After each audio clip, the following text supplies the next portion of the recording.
Let's go.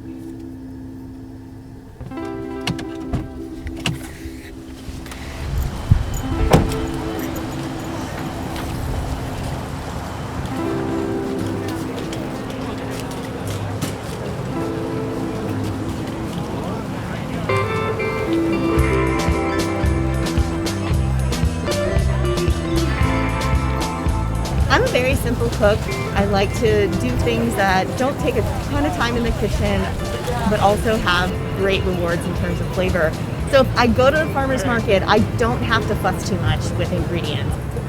It just makes your life in the kitchen so much easier and more delicious.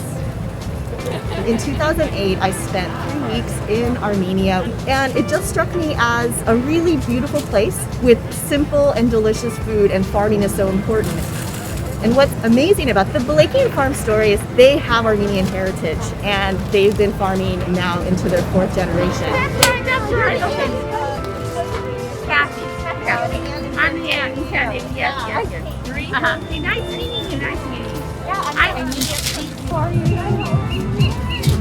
Let's see. So what would you do if you were making a salad? The marble stuff, the one that I said is my favorite. Couple of them. Yeah.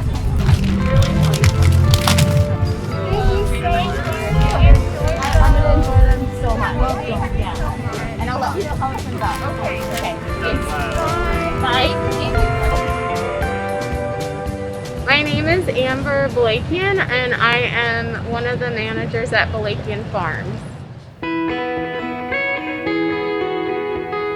During the Armenian genocide, my great-grandparents came over from Armenia.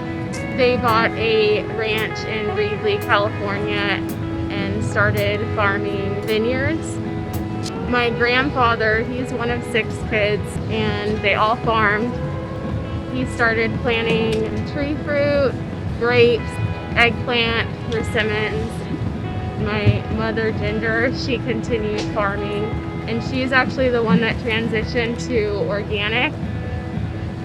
Around the 1990s, when it was actually fairly a new concept, there weren't a lot of people that were growing organically in the Central Valley, so we were actually one of the first. She also started planting heirloom tomatoes around that same time, so that's kind of how we started with heirloom tomatoes. Hi! How are you?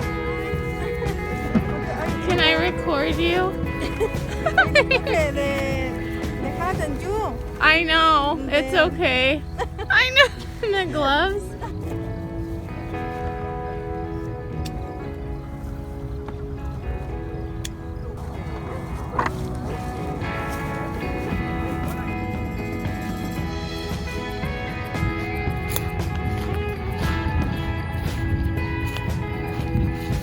Oh my gosh.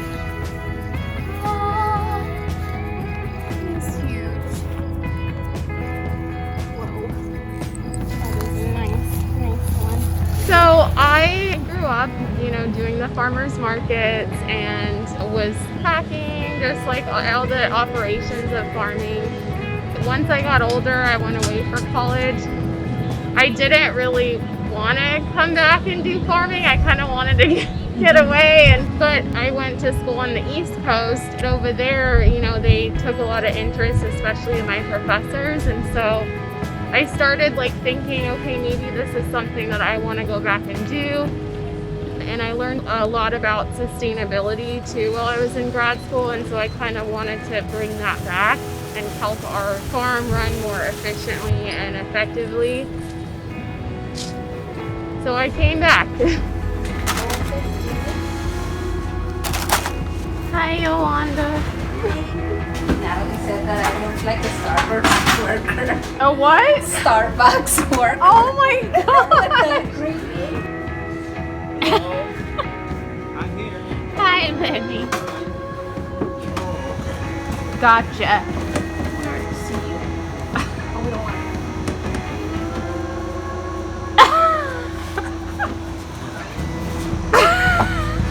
Oh my god! Alright, thank you so much. Enjoy. How can I help you, sir? Can I get a couple of yellow peaches and a couple of...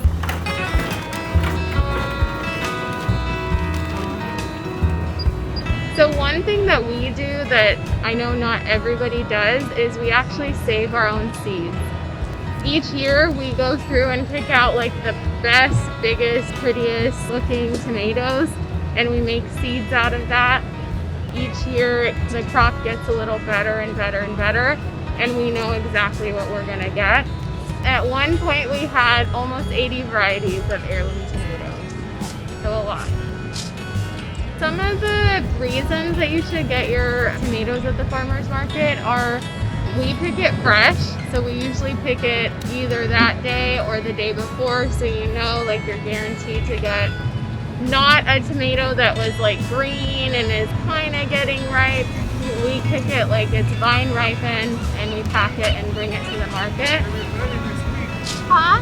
They'll be ready next week. They will? Oh, good. So the flavor is always going to be better if you purchase from the farmer's market. The other benefit is you're purchasing directly from the farmer. It's better price and better quality, so it's like the best of both worlds.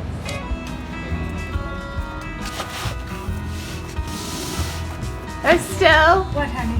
what are you doing? I like my hair. I know. So my grandma would like make up tomato names because she wouldn't know, and she'd call it just like random things like that's a spicy pineapple, and I'm like, what is that? But she wouldn't know the name, so she would just make it up sometimes. This is for the salad. What salad? It's the Armenian salad we make. Big red.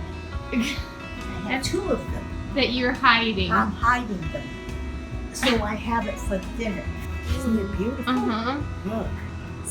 And then here's the gutta. The what? Armenian cucumbers. Look, beautiful. I think I'm going to eat one. No. I'm going to sit down now? Yeah. Okay. Do you want to get one of these? Yeah, that would be Is great. that good? That Okay. And then we have, this is the ox heart, Yes, black heart. those are How about that corner one over there? like this guy here. I'll just take a cucumber. Armenian cucumber? Okay.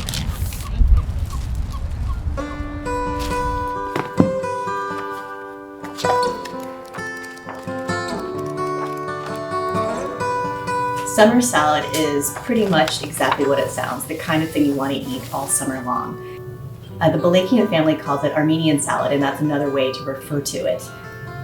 What we're going to do is take some of the tomatoes that I bought from Amber. Is you want to cut the tomatoes and the cucumbers in roughly the same size.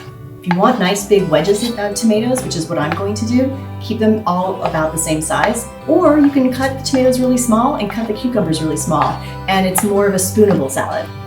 She had a great explanation of how to get the best tomatoes for salads. You want to mix some tomatoes that are a little on the sweeter side with some tomatoes that are a little bit more acidic. And what happens is they balance each other out in flavor. And then if you take an Armenian cucumber instead of, say, a Persian cucumber, the Armenian cucumber has less juice. So the juices from the tomatoes can make that salad juicy, while the Armenian cucumber can kind of keep things from getting too watered down.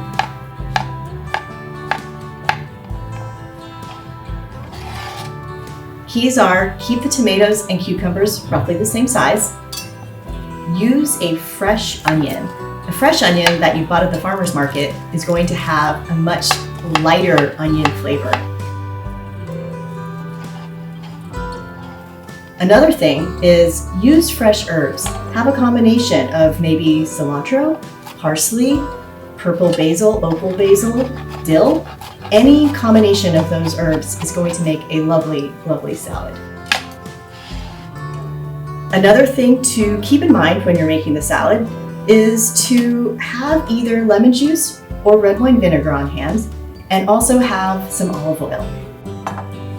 In Armenia, they don't use olive oil as much as we use out here, but since we have such delicious California olive oil, that's what I use when I'm making the salad at home.